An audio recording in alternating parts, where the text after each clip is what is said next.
అరే గోల్డీ, అరే నేను బయటికి పోయే లోపు వాటర్ ప్యూరిఫైయర్ కూడా ఫిట్ చేపించినావా? అంతే కదా మరి. అరే లాస్ట్ టైం మనం తీసుకున్న వాటర్ ప్యూరిఫైయర్ తోటే తలకాయ నొప్పి వచ్చింది.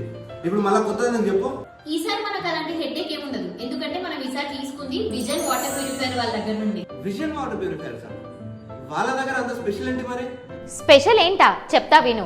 ఏదో సేల్ చేస్తున్నామా అన్నట్టు కాకుండా విజన్ వాటర్ ప్యూరిఫైయర్స్ వాళ్ళు ఫస్ట్ మన ఇంటికి వచ్చి మన వాటర్ టీడీఎస్ వాల్యూస్ని చెక్ చేసి దాన్ని బేస్ చేసుకొని మన బడ్జెట్ని బేస్ చేసుకొని కొన్ని వాటర్ ప్యూరిఫైయర్స్ని మనకు సజెస్ట్ చేస్తారు. దాంట్లో నుండి మనకు నచ్చింది క్లీన్ అండ్ నీట్ ప్రాసెస్లో ఇన్స్టాల్ చేసి ఇన్స్టాలేషన్ తర్వాత కూడా మనకి టీడీఎస్ వాల్యూస్ని క్లియర్గా చూపిస్తారు. డిఫరెన్స్ మనకి ఇంకా క్లియర్గా అర్థమైపోతుంది. ఇంత మంచిగా ప్రాసెస్ చేసినప్పుడు విజన్ వాటర్ ప్యూరిఫైయర్స్ కాకుండా ఇంకేదో వాటర్ ప్యూరిఫైయర్స్ని ఎందుకు చూస్ చేసుకుంటాం? సో మీరు కూడా విజన్ వాటర్ ప్యూరిఫైయర్స్ నుంచి వాటర్ ప్యూరిఫైయర్ పర్చేస్ చేసుకోవాలి అంటే స్క్రీన్ పైన ఉన్న నెంబర్ని కాంటాక్ట్ అవ్వండి. ఎందుకు అనంటే మన హెల్త్ మనకి ఇంపార్టెంట్ కాబట్టి.